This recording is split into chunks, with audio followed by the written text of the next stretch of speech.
ஒரு அளவுக்கு நார்மலாகுது, பேச்சு தெளிவாகுது, சாப்பிட முழுகுது, எந்த ஒரு இதுவுமே இல்லை. பொங்கின மாரி அந்த தேனி கொலை கூண்டு கட்டுது, இந்த கொலை கூண்டு மாரி அப்படியே பொங்கின மாரி வந்தது.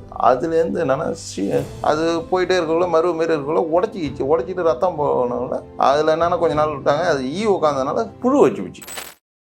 நீலாவதி 74, இது கேகே நகர், தொண்டை பிரச்சனை. இது அது கொஞ்சம் சின்னதாக இருந்தது, அது பெருசாக இருந்தது. அதான் பிரச்சனை. பேச முடியாது, பேசணும்னா அடைக்கிற மாதிரி இருக்கும், தெளிவாக வராது பேச்சு. இப்போ பேசினே இருந்தால் தன்னாடுற மாதிரி ஆகிடுது. இப்போ ஒரு அளவுக்கு பரவாயில்ல. இது நாங்கள் டாக்டர்கிட்ட போனோம், அவர் மாத்திரை மருந்து எழுதி கொடுத்தாரு.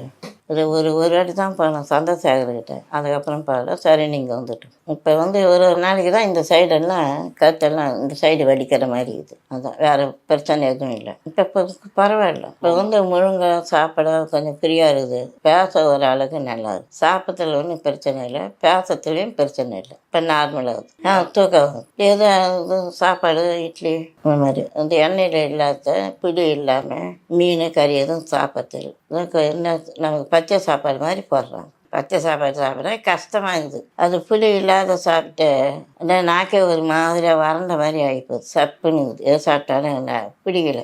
அதான் பிரச்சனை ஒன்றும் இல்லை. அதான் என்ன எங்கள் பொண்ணு கேட்டுது, எதுவும் சொன்னார் மருந்து எடுத்து, ஒரு பிரச்சனை இல்லை, ஒரு அளவுக்கு நார்மலாகுது, பேச்சு தெளிவாகுது, சாப்பிட முழுகுது, எந்த ஒரு இதுவுமே இல்லை. இது என்னன்னா கொஞ்சம் கரைஞ்சா நல்லா இருக்குன்னு ஒரு இதுதான். கொஞ்சம் கொஞ்சமாக தான் குறையணும். பசி எடுக்குது, பசி எடுத்துனே தான் இருக்குது. ஏன்னா சாப்பிட்டுன்னு தான் இருக்கும். பழங்கிழம் ஜூஸு வீட்டில் பசங்க இருக்குது போட்டு கொடுக்குறோம், மரும இருப்பாங்க போட்டு கொடுக்குறாங்க, நல்லா பார்த்துக்குறாங்க.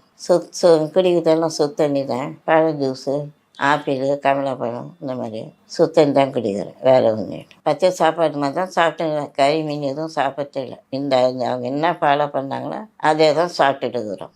கே சக்திவேல், நான் வடலூர்லேருந்து வரேன். எங்கள் அம்மாவுக்கு கேன்சருக்கு மருந்து எடுத்துகிட்டு போனோம். Pachaimal 63, first time, second time எடுத்தது, தேர்ட் டைம். நல்லாயிருக்கு, இருந்தாலும் பெயின் நிற்கல, அதுதான், வேறு ஒன்றும் இல்லை.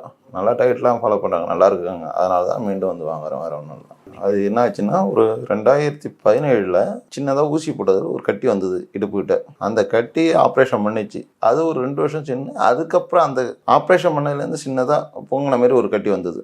அதுக்கு 2000 ஒரு ஆப்ரேஷன் பண்ணிச்சு. இந்த பானா டைப்பில் இடுப்பில் வந்துட்டு ஒரு 1.5 கிலோ கட்டி எடுத்து எட்டப்பட்டுச்சு. அதுலேருந்து இப்போ விட்டது. இப்போ ஒரு ரீசெண்டாக ஒரு 1.5 வருஷத்துக்கு முன்னாடி 2வது பெயின் அதிகமாக வந்ததுனால 2வது ஸ்கேனு, பிடி ஸ்கேன் எல்லாம் எடுத்ததுனால கேன்சர்னு கன்ஃபார்ம் பண்ணாங்க. அதனால கவுட்டியில் வந்து இறங்கி போச்சு. அதனால் ஆப்ரேஷன் பண்ண முடியாது, ஏஜ் ஃபார் ஆகி. அதனால் மெடிசன் சாப்பிட்டுட்டு வேறு ஏதாவது மெடிசன் பண்ணலாமா, ஏன்னா ஆப்ரேஷன் பண்ணால் இதுக்கப்புறம் உங்களோட ஹெல்த் கண்டிஷன் செட் ஆகாது, சுகர் அதனால் மெயினாக செட் ஆகாதுன்ட்டு இந்த புனர்ஜென்னுக்கு வந்தோம். இப்போ மெடிசன் ஃபஸ்ட் டைம் சாப்பிட்டா, 2வது டைம் சாப்பிட்டா, இப்போ 3வது டைம் வாங்கிட்டு போகிறோம். கொஞ்சம் நல்லாயிருக்கு.